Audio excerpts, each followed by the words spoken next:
Back with Coach Wagstaff. I understand it was a difficult duel against Star Valley, but we knew that going in because that's the best team in the state. What were your takeaways from it? When we went up there, we knew it was going to be tough. When we wrestled them, we were in 9 of those matches. We won 4 of them, we lost 5 of them, and then in our other matches, they just kind of put us away early.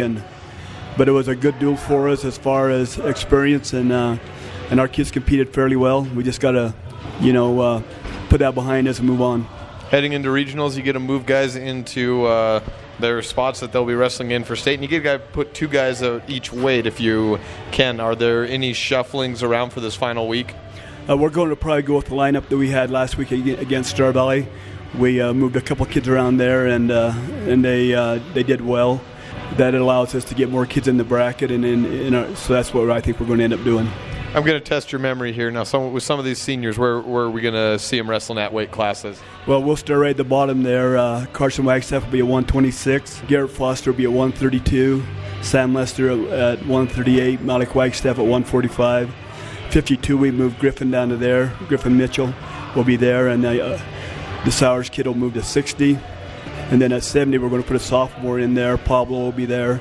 And then our next senior, that's been there all year, will be Dylan Skaggs, will be at 195. So, pretty good job. You got them all nailed. Do you expect to see a lot of guys that maybe it's like take Griffin? He's moved down a weight class. Do you expect for him to maybe be seeing some of the same people as the other teams have moved those guys down a weight class as well? Yeah, I think teams tend to do that at the end of the year to what's best for their kid. I'm sure Green River kids will all be down a weight from what they've been all year. When they were in Idaho Falls, they're all down, and when they're in when they were at Vernal, they were all down. And so I expect that's what they'll do for this tournament as well. What are your expectations from this regional tournament? Well, I think Green River's got to be the team to beat, and I think the wrestlers are all right there. It's just going to be a matter of who shows up and wrestles. I remember going back to the conference duels, there was teams that you said some people thought maybe you're going to get blown out by. You ended up either hanging with them or ended up beating them in head-to-head duel.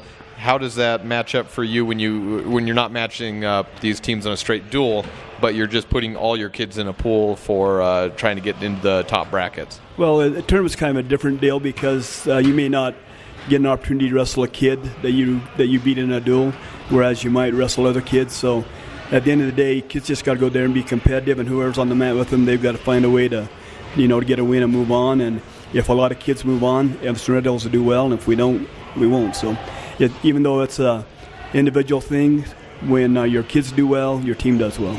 You got any regional champs in that room? Probably 14 of them. That's what I like to hear. Coach Wagstaff, good luck at regionals, and we'll be rooting for you. Thank you. Thank you very much.